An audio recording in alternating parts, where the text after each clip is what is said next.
Imagine for a moment a world where you can neither see nor hear. No colors, no sounds. Only darkness, only silence, forever. Most people would break. They'd surrender to despair, but not Helen Keller. She was just a little girl when sickness stole her sight and hearing, yet she refused to live in shadows. Through years of struggle and an unbreakable spirit, she found light in the darkness and a voice in the silence. A voice so powerful it still echoes through history, inspiring millions. This is not just a story. It's a testament that even when the world goes dark and silent, the human spirit can still find a way to speak. This is the story of Helen Keller. Helen Adams Keller was born on June 27, 1880, in a small town called Tuscumbia, Alabama. Her father, Arthur Keller, was the editor of a local newspaper, and once he had served proudly as a captain in the Confederate Army. Her mother, Kate Keller, came from a respected family, the daughter of a Confederate general. From the very start, Helen was a bright, curious baby. She would giggle at the sun's warmth, reach out for her mother's gentle touch, and wait for the sound of her father's footsteps coming down the hall. But then, when she was just 19 months old, something terrible happened. Helen fell dangerously ill. The doctors called it an acute congestion of the stomach and brain. Today, I would believe it was probably meningitis.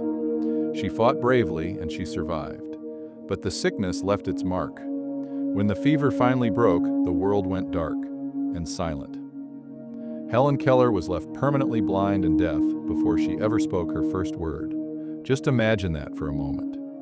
Being cut off from sight and sound before you even know how to say mama. Her world turned into a prison of darkness and silence, a place filled with confusion, frustration, and a desperate longing to connect. Little Helen had a fierce spirit.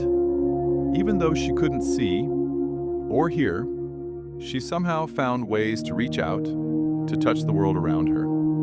By the time she was just 7 years old, she had invented more than 60 hand signs to talk to her family. She could tell who was walking toward her just by feeling the vibrations on the wooden floors beneath her tiny feet. But her parents knew this wasn't enough. They knew their daughter's mind was alive inside that silence, waiting for a door to open. One day, Helen's mother read about Laura Bridgman, the first deafblind person to learn language. If Laura could do it, Helen could too. In 1886, desperate for help, Helen Keller met Alexander Graham Bell, the same Bell who gave the world the telephone. At the time, he was working with deaf children, and he saw a spark in Helen. Bell gave them hope and a name. He advised them to reach out to the Perkins Institute for the Blind in Boston, a place where miracles seemed possible. There, a young teacher named Anne Sullivan was chosen to unlock Helen's silent world and give her the gift of words. Anne Sullivan arrived at Helen's home on March 5th, 1887, a day Helen would later call thoughtful "my soul's birthday." Anne didn't come empty-handed. She brought a small doll and took Helen's tiny hand in hers. Slowly, carefully, she spelled out the letters, doll. At first, Helen simply copied the signs.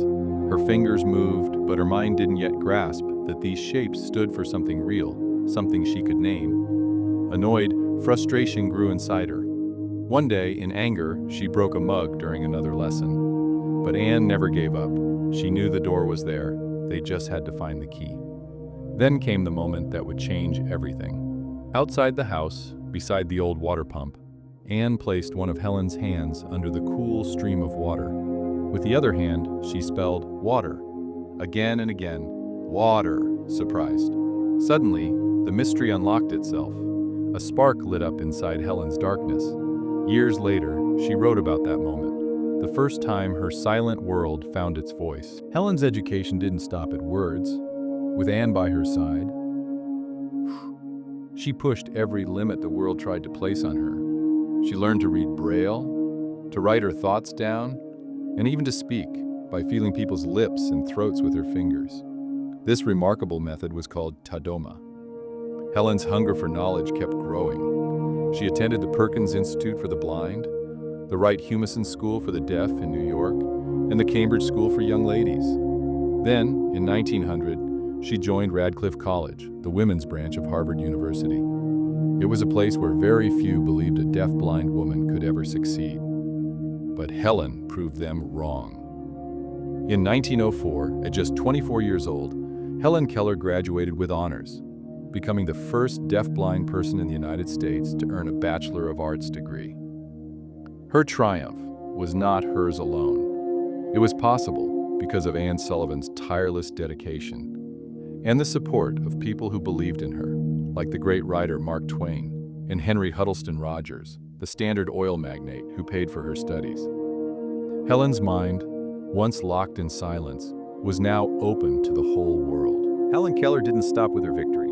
She wanted to change the world for others like her, and those without a voice. She wrote 14 books and hundreds of essays that inspired millions. Her first autobiography, The Story of My Life, became an instant classic and still moves readers today. Helen didn't just write, she spoke. She stood on stages all over the world, giving hope to people with disabilities, showing them that darkness and silence could be defeated. She used her voice, carefully trained through years of speech therapy, to address packed halls full of people waiting to hear her message. She once said, "Alone we can do so little. Together we can do so much." But Helen's fight wasn't only about disabilities. She spoke up for women's right to vote, for workers' rights, for peace and true equality for everyone. In 1909, she joined the Socialist Party of America, determined to fight for fairness. And in 1920, she helped co-found the American Civil Liberties Union, an organization that still defends freedom today. Helen Keller's voice, born in silence, became one of the strongest voices for change the world has ever heard. Helen Keller didn't stop at speeches and books. She took her message across the world. Helen traveled to more than 40 countries, meeting kings and queens, world leaders, and ordinary people, inspiring millions wherever she went. She met every U.S. president, from Grover Cleveland to Lyndon B. Johnson, standing face to face with power, using her own voice to speak for those who had none. She worked tirelessly to raise funds for the American Foundation for the Blind, opening doors for thousands of people with vision loss. She even founded Helen Keller International, an organization that still works today to prevent blindness and fight malnutrition around the globe. In 1964, her lifetime of courage and service was honored when President Lyndon B. Johnson awarded her the Presidential Medal of Freedom, one of the highest civilian honors in the United States. Just a year later, Helen was elected to the National Women's Hall of Fame, forever remembered as a symbol of what the human spirit can achieve when it refuses to give up. In her final years, Helen suffered strokes and spent her remaining days at her beloved home, Arcan Ridge in Easton, Connecticut. On June 1, 1968, Helen Keller passed away peacefully in her sleep at the age of 87. Her ashes were placed next to Anne Sullivan and Polly Thompson at the Washington National Cathedral, forever together, the teacher and the student, side by side. Today, Helen's birthplace, Ivy Green, stands as a National Historic Landmark, a reminder of how one small house gave the world a giant of hope. Her life has inspired countless plays and films, including The Miracle Worker, which won an Academy Award and has been retold many times to remind us what courage really looks like. Helen's words still echo around the world.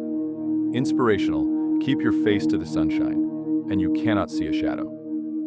She proved that no disability, no darkness, no silence is stronger than the human spirit. If Helen Keller's story inspired you, share this video with someone who needs a spark of hope today. Tell us in the comments, what did you learn from Helen's life? And don't forget to subscribe for more real-life stories that prove impossible is just a word. Thank you for watching, and remember, together, we can do so much.